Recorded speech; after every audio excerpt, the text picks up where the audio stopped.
black tie, white tie shenanigans. Hello, everyone, and welcome to the podcast of The Ordinary Maverick.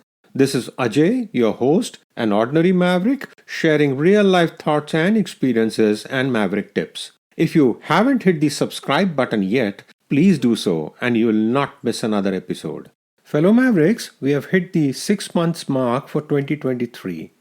The year is just whizzing by, and I have to say, 2023 is turning out to be the year when it seems everyone is catching up post pandemic. The amount of travel, holiday plans, weddings, social events that are happening, it's quite something. I'm sure everyone's calendars are quite full.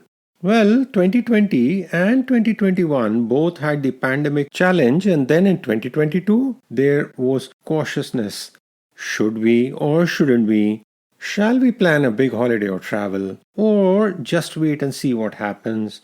And then, of course, the first travel that everyone wanted to do was to family and near and dear ones. So it's in 2023 that we are actually stepping out and spreading our wings once again.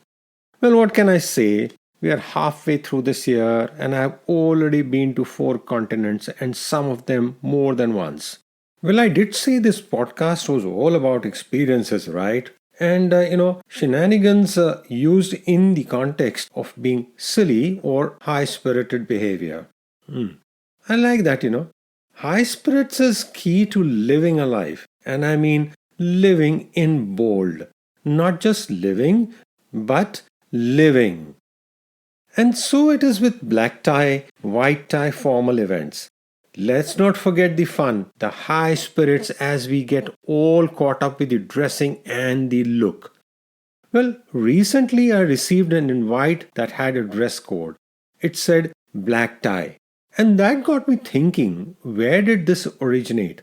And of course, it triggered my memories of such events over the years across different countries and the amazing tailoring encounters for these moments and the skills one sees that are pretty unique to that country. I'm sure I have whetted your appetite for more.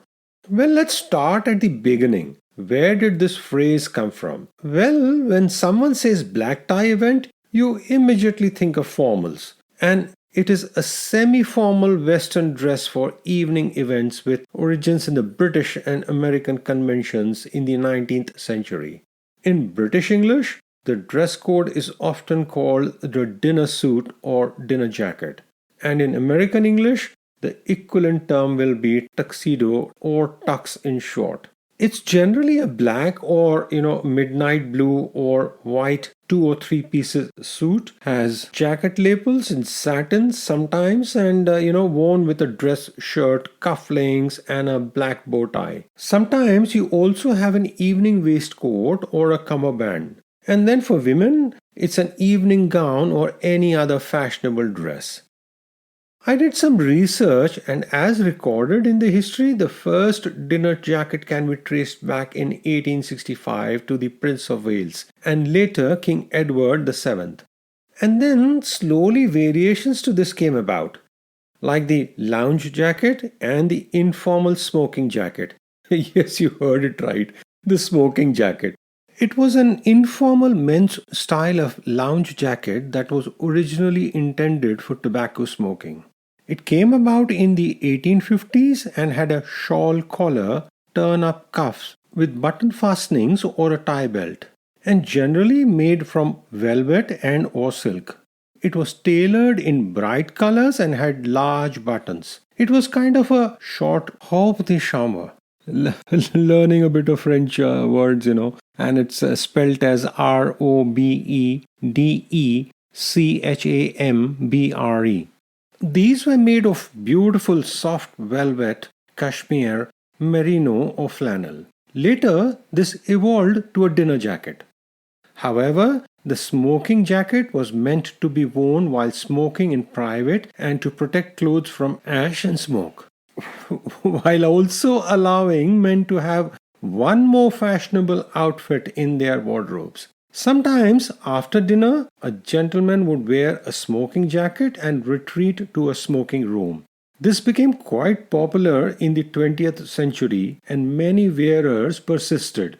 Famous ones are Cary Grant, Dean Martin, and Frank Sinatra.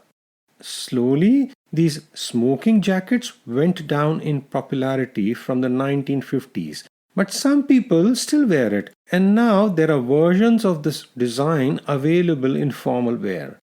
And then there's white tie. So confusing, right? Black tie, white tie, tux. Well, whoever said that fashion was easy? Now, white tie is also known as a full evening dress or a dress suit, and it's considered to be the most formal in traditional evening Western dress code.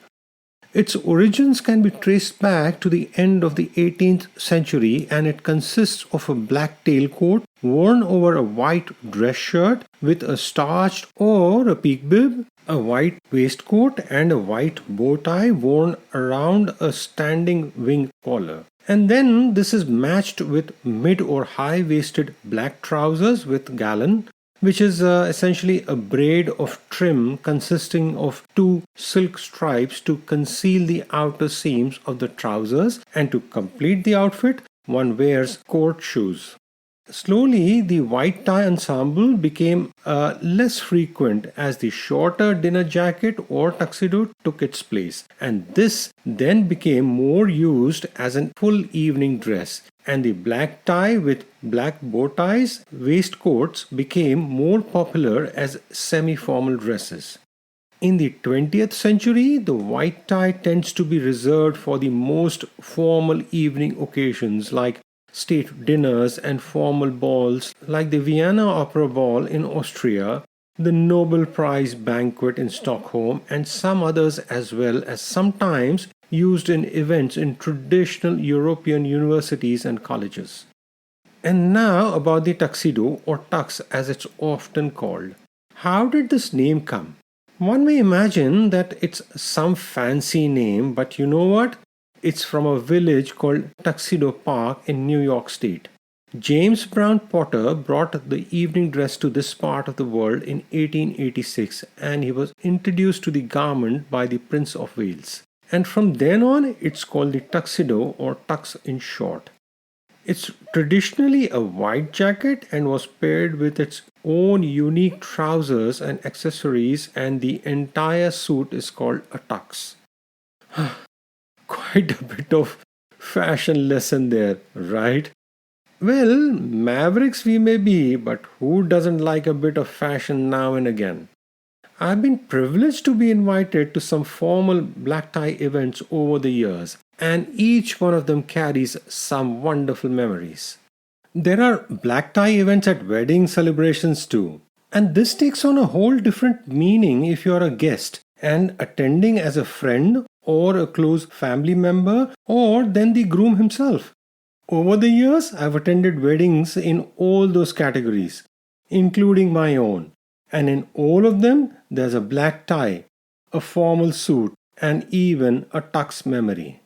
And then there are the formal events. One of these was during the time we lived in Nigeria.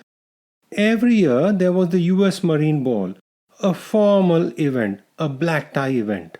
It was fun dressing up, and both my wife and I enjoyed these evenings with great company and music and food, and just such a fun event in Abuja. Sitting in the big banquet hall, decorated beautifully and surrounded by folks in stunning evening formal wear, one could be just anywhere in the world. Fashion is another one of those things that pulls the common thread across continents, countries, and culture. There's a certain sense of familiarity, a camaraderie in dressing up with a theme, and with everyone in black tie and formals, it builds the atmosphere, the ambience like perhaps nothing else will. It's similar to sitting in a special box for watching a cricket match or a tennis match. You know, the members only special VVIP box. There too, one has to go in formal wear. No shorts and t-shirts allowed. Although I must admit, while it's fun and special to be in that area and get the VVIP treatment, I prefer the stands or the grass, where one can scream their lungs out and drink beer and go crazy with fellow fans. Now, across all these different ensembles and being properly attired for the occasion, the most important person, well, no guesses there. It's your tailor. Yes, having the right tailor who gives you the right cut, the right look, and uses the fabric the most natural fall and flow is a tall feat indeed. It's not easy to find a tailoring services that meets all the checkboxes. And for someone who is a bit particular, or as my family would say, fussy and specific on details, it's definitely not easy.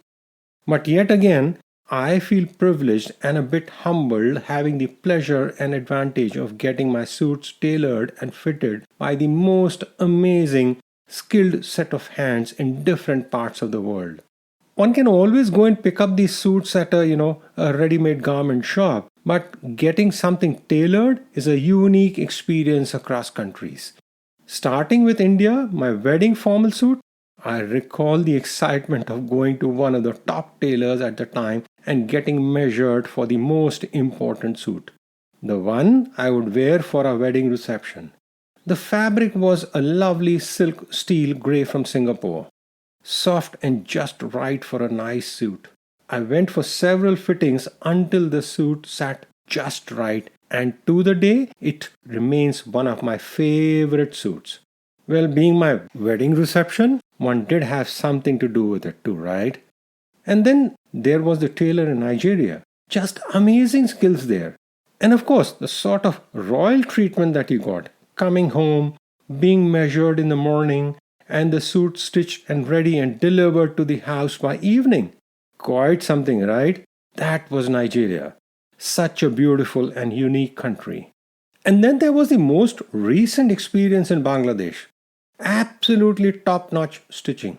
Must admit, we went a bit crazy. Took out all the fabric we had, including one fabric that was a gift from my wedding, almost 3 decades back. And yes, got these all tailored in a near to perfect suits. I have quite a collection now, and then there's a fun beat in my heart when I receive an invite that gives me an opportunity to take these out from my wardrobe. See, the high spirits? So, fellow Mavericks, as you attend the black tie and formal events, apart from the fun of dressing up and the suave, cool look, you need to live up to the Maverick name and spirit. Do remember one of the components of Maverick formula, fall forward.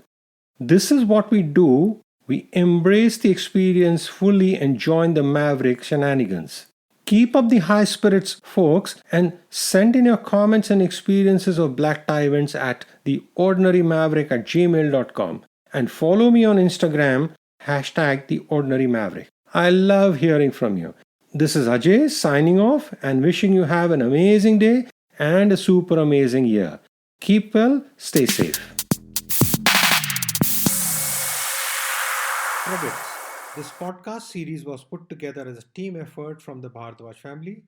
Concept, design, title, researchers and reviewers Ajay, Sanjana, Avantika and Niharika Bhardwaj. Script, Sanjana. Cover design, Niharika. All rights reserved.